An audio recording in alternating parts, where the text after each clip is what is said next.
आज की हमारी पॉडकास्ट में हमें ज्वाइन किया है ज़िशान खान ने। चूज आईसीएस ऐसे किया था कि मतलब मेरे बाकी दोस्त भी आईसीएस ले रहे थे तो मैंने भी आईसीएस ले ली। वही मैं सोच रहा था कि आईसीएस करेगा तो एयरक्राफ्ट इंजीनियरिंग में कैसे। तो उसके बाद मतलब टाइम ज़ाया हो रहा था और मेरी सीओई कैंसिल हो गई थी यूनिवर्सिटी की तरफ से क्योंकि वो बुला रहे थे और मैं जा नहीं रहा था। तो देन मैं कंसल्टेंट के पास गया और मैंने फिर चेंज कर लिया, तो कम्युनिटी सर्विस में दाखिला ले लिया मैंने। इन फ्यूचर आपको उसकी पे भी काफ़ी अच्छी है, जो आजकल नर्सेज ले रहे हैं 60 70 70 पर आवर ले रहे हैं। और मेरे साथ जो अभी पढ़ रहे हैं लड़के, ये नॉर्मल आवर्स में ये या नॉर्मल आवर जो एनरोल्ड नर्स है, जो ईएन है, वो 40 से लेके 70 के दरमियान में ले रहे हैं जो ईएन है, एनरोल्ड नर्स। देन जो रजिस्टर्ड नर्स हैं तो उनकी तो फिर अलग ही।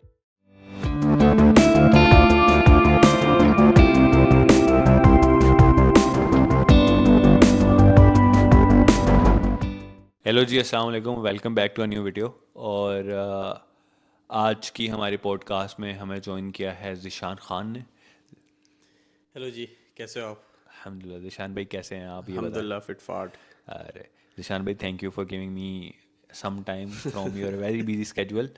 और ज़िशान भाई जो हैं, ज़िशान भाई and I are friends for like a year now, maybe a couple of almost years. Almost. Yeah I knew him from another name starting में, but only when you know, वो only when secret. you know him personally, then you know the real name. Okay. तो जिशान भाई, हम podcast शुरू करेंगे अभी okay. बिना किसी के। तो जिशान भाई, अपने स्टार्ट में यह है कि अपने बैकग्राउंड के बारे में बताएं कि आप कहाँ से हैं, आपने क्या पाकिस्तान में पढ़ा, और मतलब कॉलेज कहाँ से किया, स्कूल कहाँ से किया। ओके सो यार, मैं पाकिस्तान के एक इलाका अटक शहर से हूँ, जो कि सूबा पंजाब का पहला शहर कहते हैं। और मैंने जो कॉलेज की है वो आगे, मतलब बेसिकली मैं अटक के भी एक आगे गांव से हूँ जिसका नाम खुर्रखेल है। मोस्टली लोग नहीं जानते बट मैं हर किसी को अटक बताता हूँ। सेकंड थिंग, जो स्कूलिंग है तो मैंने स्कूलिंग स्टार्ट अपने ही गांव से की थी। स्कूल का नाम था इलामा इकबाल प्राइमरी स्कूल। और फिर उसके बाद मैंने जब अपनी 6 क्लास से army army college school and college join किया, तो मेरी स्कूलिंग 10th तक आर्मी में हुई एंड देन फिर आर्मी कॉलेज ज्वाइन किया। तो सेम दोनों मतलब वहीं से हुआ, 6 to 12 मैंने आर्मी कॉलेज से पढ़ा। तो आर्मी कॉलेज में क्या मतलब जो टीचिंग स्टाइल है, या जो वहाँ पे क्या ए लेवल्स वो लेवल्स होता है जहाँ पे आपने पढ़ा, या वही मैट्रिक सिस्टम था? और कॉलेज में आपने एफएससी की, आईसीएस किया, क्या किया? यार प्राइवेट मतलब आर्मी के अंडर था, बट प्राइवेट टीचर आते थे और सारा मतलब प्राइवेट सिस्टम ही था। And second thing, A level तो उसमें था नहीं, मैट्रिक सिस्टम था। तो मैंने एफएससी की आईसीएस में।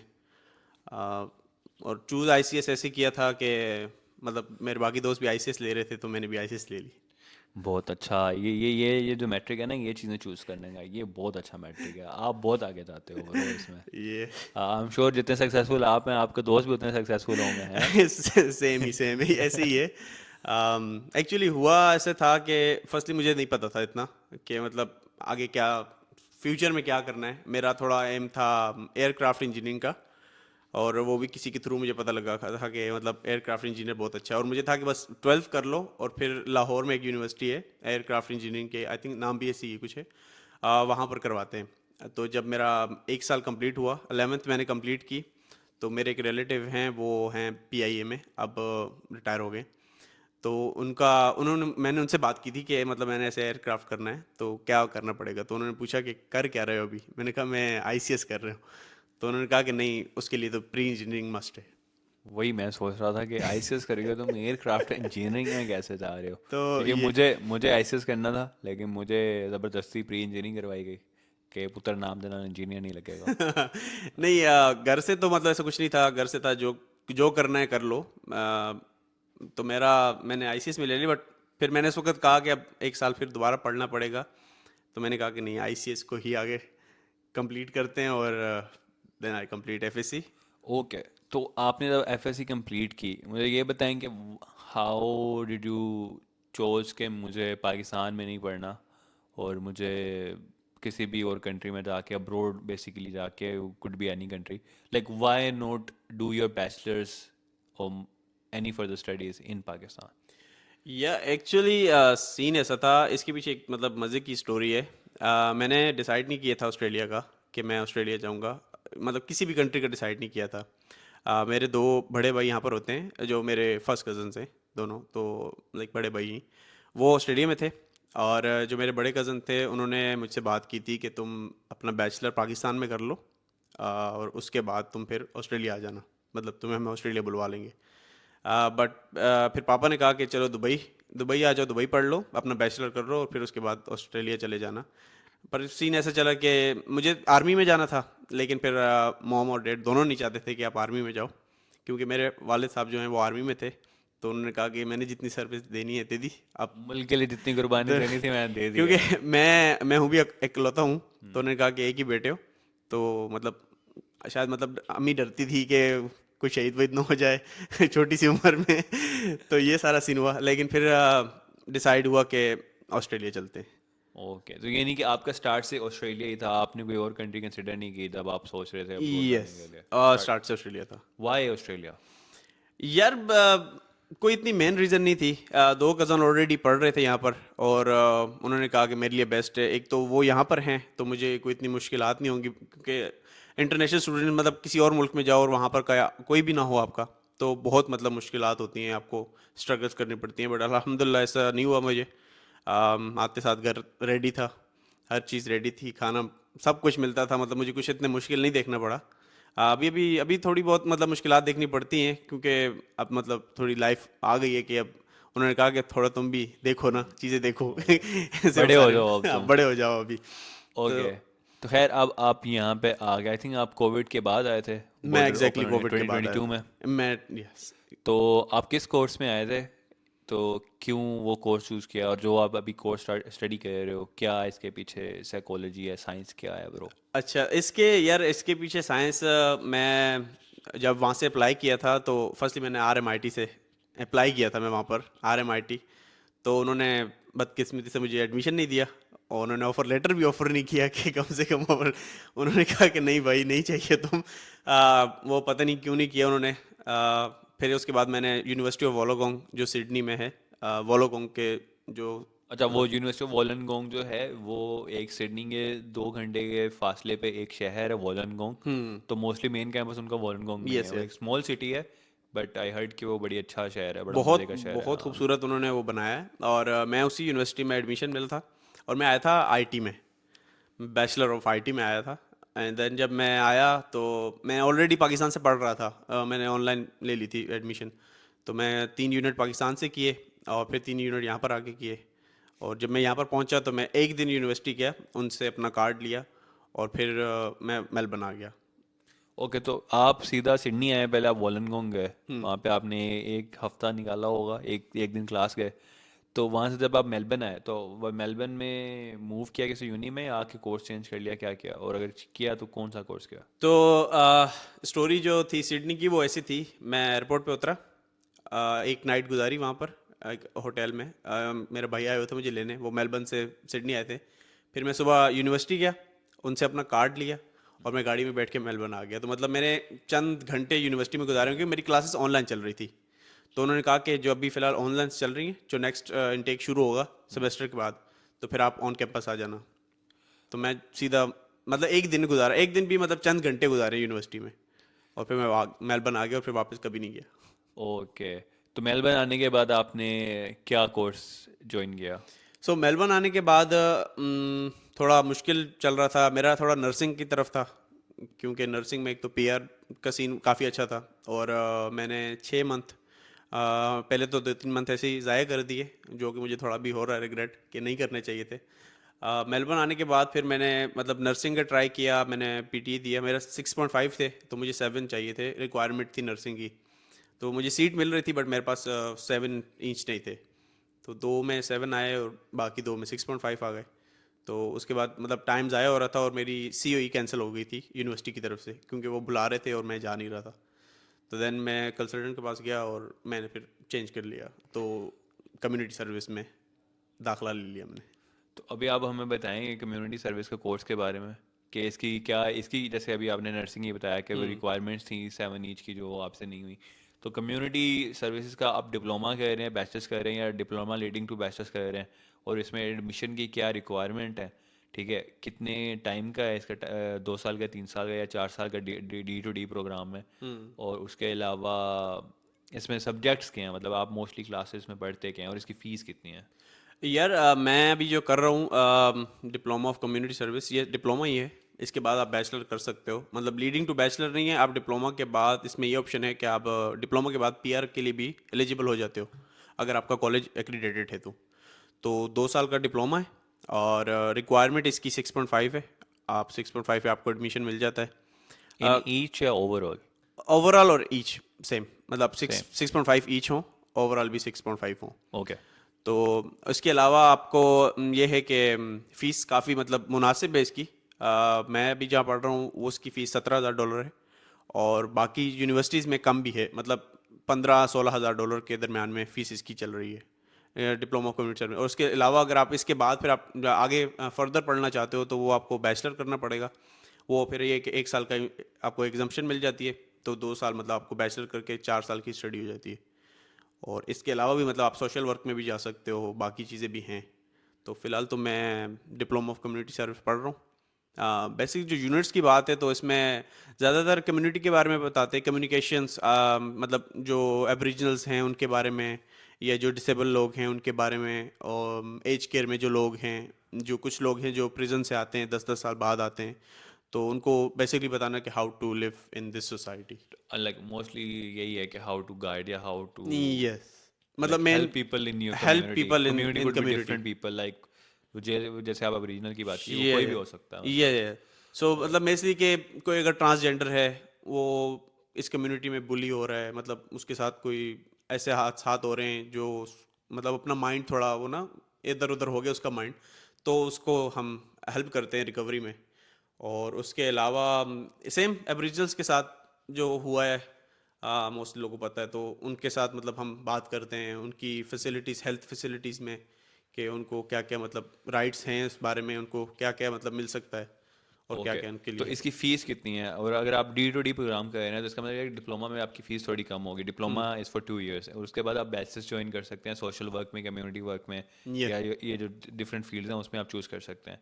तो डिप्लोमा की अभी फ़िलहाल कितनी फ़ीस है? क्योंकि बैचलर्स की तो डिफरेंट है, वो तो आप सर्च कर सकते हैं। लेकिन जो डिप्लोमा जो आप कर रहे हैं अभी करंटली, पहले तो ये बताएं कि डिप्लोमा की फ़ीस कितनी है टोटल, और दूसरा ये बताएं कि क्या सिर्फ ये डिप्लोमा कंप्लीट करने के बाद भी आप पोस्ट स्टडी वर्क परमिट जो है टीआर, वो अप्लाई कर सकते हैं कि नहीं, क्योंकि नर्सिंग वाले डिप्लोमे के बाद आपको टीआर नहीं मिलती। तो तो सीन ऐसा है कि फ़ीस जो है वो फुल डिप्लोमा 2 साल की आपको 17,000 है। आप पर मंथ, मैं तो भी पर मंथ पे कर रहा हूँ, 3 3 मंथ की भी होती है, तो मेरी पर मंथ $800 फीस है, पर एवरी मंथ में पे करता हूँ। और जो टीआर का सीन है तो वो इसमें टीआर नहीं है, आप टीआर के लिए एलिजिबल नहीं हो इस डिप्लोमा के बाद। तो अगर आप पीआर डालना चाहते हो तो आपके पास एटलीस्ट कोई वैलिड वीज़ा होना चाहिए, लाइक नेक्स्ट स्टूडेंट वीज़ा ही आपके पास डालोगे तो उसके बाद आप मतलब कर सकते हो। ओके, तो यानी कि जो भी डिप्लोमा इन कम्युनिटी सर्विसेज करना चाह रहा है, they should know that you can't really do the diploma only, you should do it like, I think आपको कॉलेजेस भी स्टूडेंट वीज़ा पे मोस्टली सिर्फ डिप्लोमा पे एडमिशन नहीं देंगे। I think you have to do D to D program, diploma leading to degree. आई थिंक आपके पास बैचलर वगैरह की सीओई लेना लाजमी होगा। तो ये आपके वीज़ा पे डिपेंड करता है कि आप किस वीज़ा पे आए हो। जैसे मैं आया था हायर एजुकेशन में, हाँ। तो हायर एजुकेशन में मैं लॉ पे नहीं जा सकता था, तो मुझे एटलीस्ट कोई डिग्री मतलब साथ में कोई सीओई रखनी पड़ेगी। तो मैंने भी क्या किया कि मैंने डिप्लोमा की डिग्री ली, सीओई ली, और साथ में मैंने ग्रेजुएट डिप्लोमा ऑफ मैनेजमेंट की भी सीओई रखी हुई है, जो कि मेरा स्टार्ट हो रहा है 2025 में।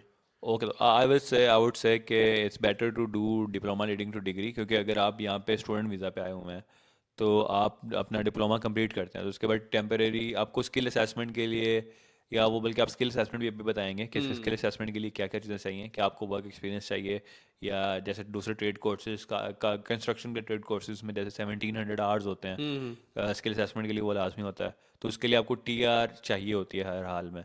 तो क्योंकि इसमें तो आपको टीआर मिलेगी नहीं, तो maybe then you will go from diploma to bachelors, और बैचलर्स पे आप स्टूडेंट वीज़ा में, और बैचलर्स के दौरान हो सकता है आपकी स्किल असेसमेंट हो जाए, और उसके दौरान आपकी पीआर वगैरह आ जाए, वो एक अलग बात है।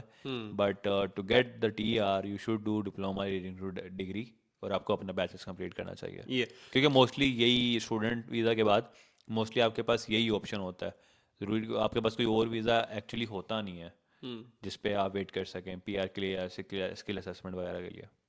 तो इसमें जो स्किल असेसमेंट का सीन है वो ये ऐसा है कि आपको प्लेसमेंट्स में आवर्स कंप्लीट करने पड़ते हैं। तो यहाँ पर मतलब बेसिकली दो चीज़ें हैं। या तो आपका कॉलेज एक्रीडेटेड है होना चाहिए। अगर वो एक्रीडेटेड नहीं है तो आपकी जो स्किल असेसमेंट होती है वो आपका 1 साल का एक्सपीरियंस आपको चाहिए। मतलब आपको अराउंड 6 मंथ, कुछ घंटे होते हैं, मुझे एग्जैक्टली नहीं काउंट पता, जो जिनका एक्रीडेटेड नहीं है।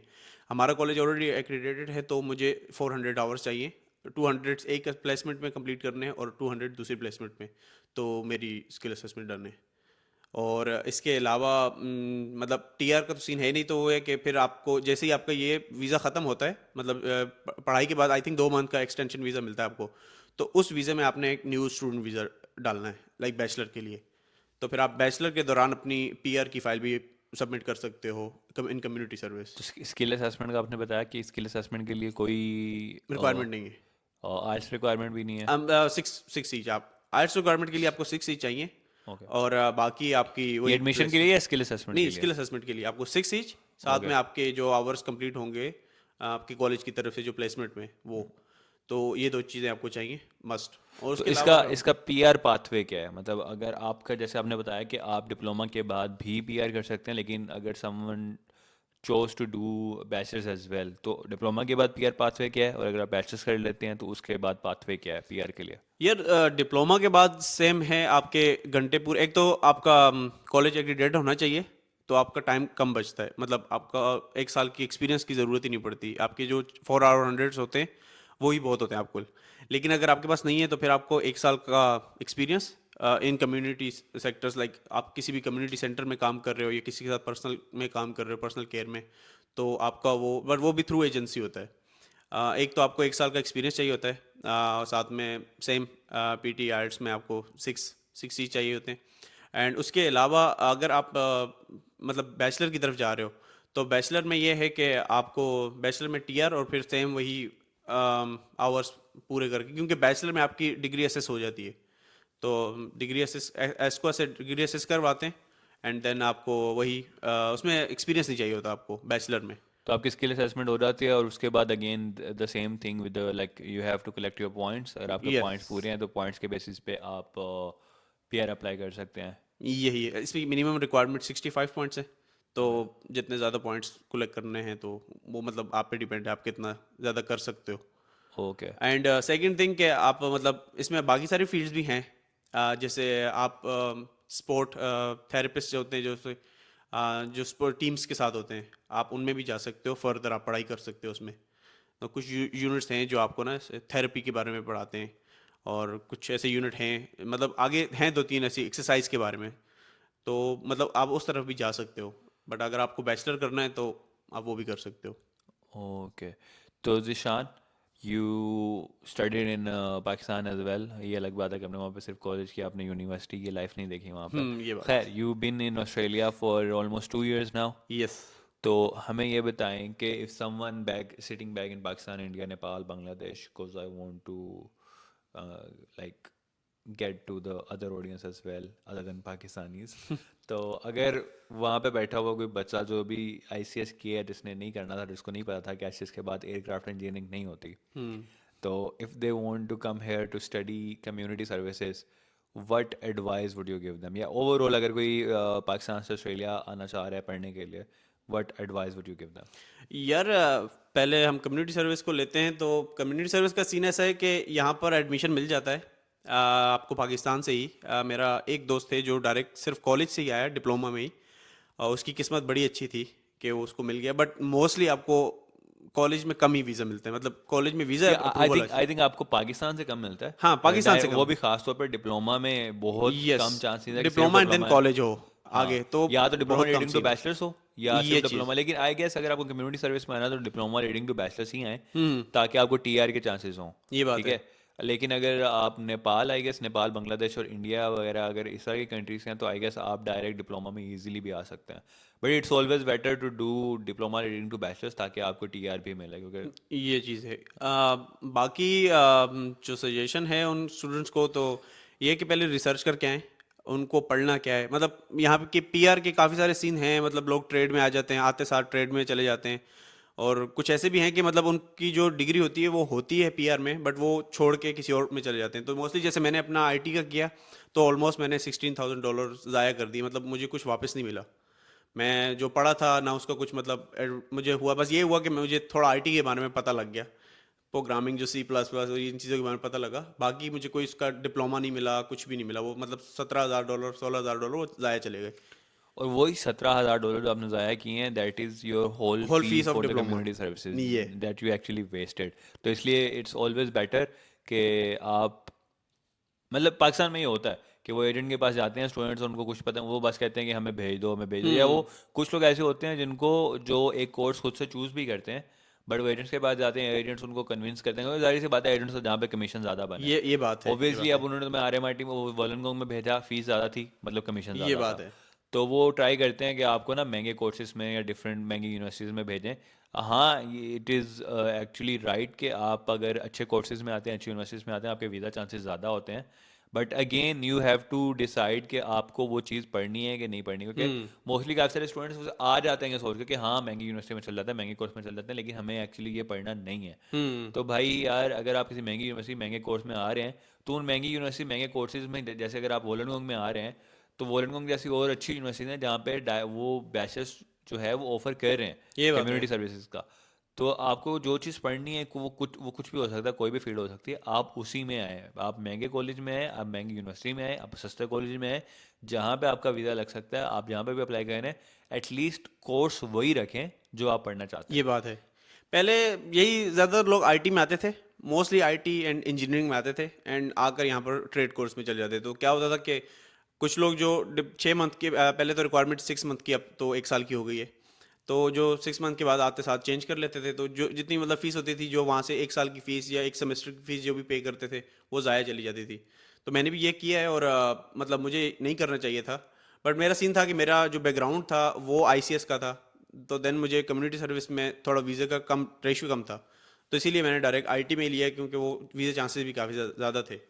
और अगर आपने मतलब अगर कोई ऐसा बंदा है जो कि जिसने मेडिकल पढ़ा है पाकिस्तान में, नेपाल, इंडिया, कहीं कहीं से भी, तो मैं यही रिकमेंड करूँगा कि मेडिकल की फील्ड में यहाँ पर आओ। मतलब मेडिकल की फील्ड में ऐसा है कि आपको एक तो चांसेस बहुत हैं पीआर के, दूसरी यहाँ पर जो मेडिकल मतलब स्टडी है वो काफ़ी मतलब अच्छी, बहुत अच्छी है, मतलब काफ़ी ज़्यादा अच्छी है। थोड़ी सी टफ होती है असाइनमेंट्स के बारे में, इन चीज़ों के बारे में, बट ये है कि आपको एक तो पढ़ाई आपकी अच्छी होती है, और साथ में आपको जॉब्स मतलब जॉब जो मिलना और वो चीज़ें भी काफ़ी मतलब बेहतरीन आपके लिए हो जाती हैं। इन फ्यूचर आपको उसकी पे भी काफ़ी अच्छी है, जो आजकल नर्सेज ले रहे हैं, 60 60 70 70 पर आवर ले रहे हैं। और मेरे साथ जो अभी पढ़ रहे हैं लड़के, ये नॉर्मल आवर्स में ये या? नॉर्मल आवर जो एनरोल्ड नर्स हैं, जो ईएन है, वो 40 से लेके 70 के दरमियान में ले रहे हैं, जो ईएन है, एनरोल्ड नर्स। देन जो रजिस्टर्ड नर्स हैं, तो उनकी तो फिर अलग ही आई पे है। आई फील सो डम नाउ, क्योंकि मेरा नर्सिंग में एडमिशन हो गया था और मैंने छोड़ दिया। तो यही ना, और हम एडमिशन लेना चाह रहे हैं और हमें मिल नहीं रहा। खैर, thank you Zeeshan for your advice and for sharing all the information that you have. और अगर आप लोगों को कोई क्वेश्चंस हैं तो I will leave, please leave the that questions in the comments, or I can leave the link to his socials and my socials in the description. You can always can they Yeah, text you? Yeah, you can they can always ask me that. you can always DM him on Instagram and ask whatever you want to ask. And if you have any other course demands, और आप चाह रहे हैं कि मैं एक specific course के बारे में वीडियो बनाऊं, तो do let me know in the comments, and I will meet you all in next video. तब तक के लिए हमें दीजिए इजाज़त। अल्लाह हाफिज़। अल्लाह हाफिज़।